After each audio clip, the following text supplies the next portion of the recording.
Orange J. Peter once said, "If you don't know where you're going, you'll probably end up somewhere else." Hi, I'm David Glover, and I'd like to talk to you about goals. So goals give you that direction, that place that you're trying to get to. And so they're very important. So as a triathlete, as you start to think about your year and what you want to accomplish, goals are a great place to start. So I'm going to talk to you about 3 types of goals: outcome goals, learning goals, and process goals. All 3 are important. Let me explain. First question to ask is, does goal setting really work? And the answer is yes. In fact, in a review of 100 plus goal setting studies, Lockshaw and Associates found that, quote, the beneficial effect of goal setting on task performance is one of the most robust and replicable findings in the psychological literature. So yes, goal setting does work. Let's start with outcome goals. Outcome goals describe an accomplishment that is the result of a contest or competition. They are observable and measurable by the outside world. Example of an outcome goal would be to finish a marathon in under 4 hours. Another example would be I want to place top 3 in my age group. These are examples of outcome goals. The downside of outcome goals is they are not always achievable because there are a lot of factors outside of your control to achieve them. For example, if you're trying to place top 3 in your age group, you have no control over the competition that shows up on race day or how well they do. The second type of goal is a learning goal. Learning goals focus on self-improvement and they don't depend on outcomes. They result in a change in capability or growth. So an example of a learning goal is learning how to pace yourself properly in your race so that you're even split or negative split from the first half to the second half. Another example of a learning goal is to learn how to take in enough nutrition and hydration so that you have enough calories without taking in too much that you might get sick. These are examples of learning goals. And the nice thing about these goals is they're independent of outcome. So even though you may not have your PR race where you break your 4-hour marathon, but you can still achieve some level of satisfaction by accomplishing your learning goals. A final type of goal is a process goal.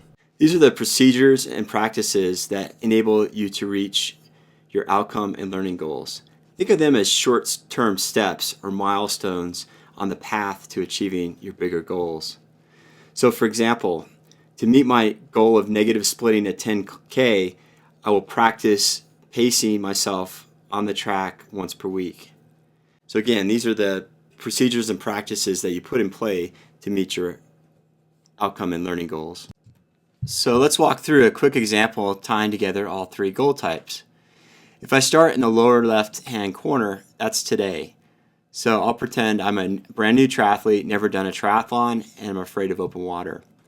At the top of the stair step are my outcome and learning goals. So in the next 6 months, I want to become confident in open water. So that's an example of a learning goal that's not necessarily observable by the outside world. And I want to finish my sprint triathlon in less than 2 hours. So that's an example of an outcome goal since it's directly measurable. With my 2 long-term goals defined, I can now start to work on my process goals. So in this case, I just put 2 short-term process goals in here. So in this example, I'm only going to define 2 sets of short-term process goals. In the first set of goals, I'm going to hire a swim coach and find a sprint training plan. So these are sort of the foundation or the first steps I'll take to get to my long-term goals. Later on, I'll call that short-term goal number X because there's probably going to be some other short-term goals in there, is I want to attend open water swim practices and I want to commit to training 5 days per week. So again, these are stepping stones to get to longer term goals, and chances are there'll probably be a lot more than 2 sets of goals. You might, and our recommendation is to set these goals on either a weekly or bi-weekly basis to help get you towards your longer term goals. And finally, use the SMART acronym when coming up with your goals. Keep your goals simple, no more than a few keywords and phrases. Keep them measurable. At the end of the day, you want to be able to determine, did you meet the goal or not? Achievable. Research has shown that goals that are a slight stretch but not too much are both motivating and more likely to succeed than ones that are either too easy or too far out there to possibly achieve. Keep your goal relevant to what you're trying to accomplish. If you're trying to go faster in a triathlon, make sure that your goals line up to helping you achieve that goal. And finally, time bound.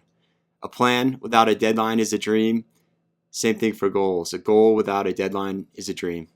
And finally, most importantly, write down your goals. It makes them real, and you're more likely to achieve them. Post them visibly, such as your refrigerator, the back of your door, or your bathroom mirror, and look at them daily. Good luck.